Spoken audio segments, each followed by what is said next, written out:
If you don't like change, you're going to like irrelevance even less. And so said General Eric Sinchecki, who was the Chief of Staff of the U.S. Army under, I think, Bush 41, and then transitioned into Clinton. Not the Chief of the Joint Chiefs, but just the Chief of Staff of the U.S. Army. And he was, of course, referring to the fact that the major changes that were occurring inside the organization, inside the Army, because I mean, just think about this from a strategy standpoint, if you will. The mission of the United States Army up through about 1991, seriously, was to figure out a way to blow up as many people and things as possible as quickly as possible. Right? I mean, we're talking about the Cold War. Right? So the entire mission of this is to, you know, how can we respond to some kind of a Soviet threat? Pretty serious stuff, but that's what the mission was. So we have to figure this out. That was the entire strategy. Contrast that with what has happened over the last 10 years. When we think about this, 1990 or 20 years, 1991, 2001 into now 2010. So in 20 years, we've completely changed that mission, and now the entire the mission of the United States Army is to find one guy hiding in the hills of Pakistan. That's a pretty big shift that an organization needs to make, right? That's a pretty big shift if you think about that. I don't think that our shift over the last 20 years in this industry, because how many people have been in this industry for 20 years or more in this room?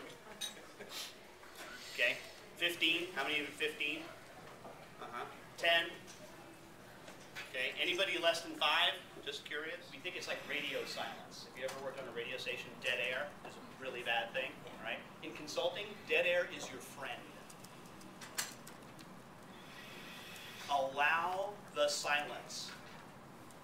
Allow the silence. It's the tension that allows the breakthrough of change to occur. Here's you know when you've arrived. When you can shift this question to a leader or manager in an organization, when you can get them to shift to, instead of saying, how do I get those people to change, they instead say, what am I doing, the manager, that's contributing to the problem? What are the behaviors that I do that make it possible for people to behave the way they do? That's when you know you've arrived as a consultant, as a senior consultant, is to be able to have that conversation with someone. And in a CRM, I'll give you an example, in a CRM situation, you know, when the sales VP goes, how do we get them to enter their stuff into Act, Sage CRM, Sales Logic? How do we get them to do it? And instead you say, well, what is it that you do that enables them to do that? Well, what do you mean? Well, you've got to do something. If somebody doesn't do it, there's got to be repercussions on them. Are you saying that I should fire my lead salesperson because he won't enter stuff into Act? Maybe.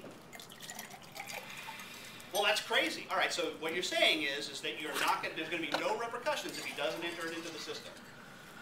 Well, yeah. You know what? Then I suggest you not do this system.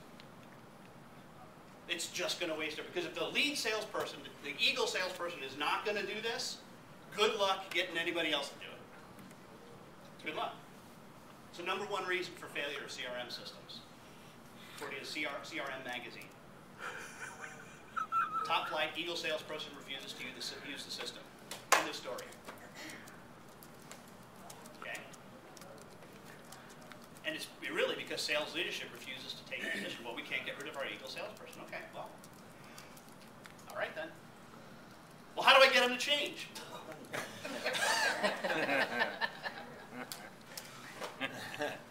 I don't know. You can't. Because the short answer is you can't. All right. This is perhaps the most fun that I personally will have today. The next 2 minutes. I'm going to say this is the most fun. I'm really excited about this. I always like delivering this next 2 minutes. Because when I was going through this how do you do it spiel, right? There were lots of head noddings and people engaged and laughter. So seen this over and over again. It's really not funny, but I'm laughing anyway. All right? Here's where I get to turn the tables on you. See, I'm a consultant to consultants. Guess what Ed Kless gets a lot of on a day-to-day basis? Phone calls from partners that sound like this. Ed, how do you do a good scope document? How do you get rid of scope creep in your engagements? Ed, how do you design a comp plan for consultants. Ed, how do you ensure that the customer will get a satisfactory product? And then oftentimes, because I still haven't completely learned, I answer the question. Well, da-da-da-da-da. And I'm going to answer some of those questions today. And here's what the answer will be. Well, that's great, Ed, but that won't work here. How many times have I heard that? You don't understand the customers I serve. You don't understand our boss. You don't understand our organization. You don't understand that we're in Southern California and it's a different market space. You don't understand the competitive environment here. Blah, blah, blah, blah, blah. All list of 17 excuses that your customers give you. Fair? Mm-hmm. So, the question right now, and I'm going to give you just 30 seconds to bring this down a little bit. And I would strongly encourage that you write this down someplace. I'm not going to check it. This is just for you. And I want you to write it down on a piece of paper and put a box around it so you can come back to this later. But here's the question. What refusal have you been postponing? What is the thing that you know you need to do in your organization but have decided that you won't? Because it's too hard, because I don't know your industry, because of competition. What refusal have you been postponing? What's the thing you personally know that you need to do, right? I would think about this, and I tell you, this syllogism is not, it's not really all that off. You go to LAX and you say, I want to fly to New York. How much will that be? And they tell you, 5 hours.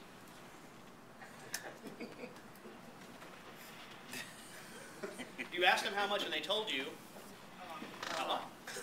Right? All right. Oh, yeah, right. We're at $50 an hour.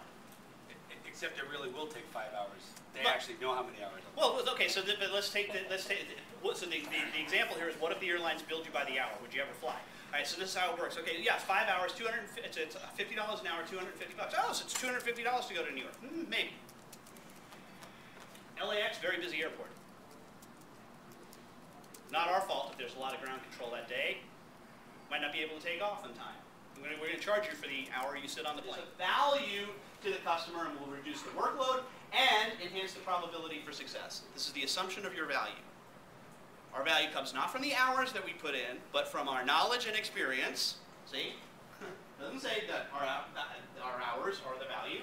Our knowledge and experience, and reduce your workload and enhance the probability of success. You could just do that. There is nothing physically stopping you from implementing this and doing this on your own, correct? What is stopping them? They don't have the knowledge.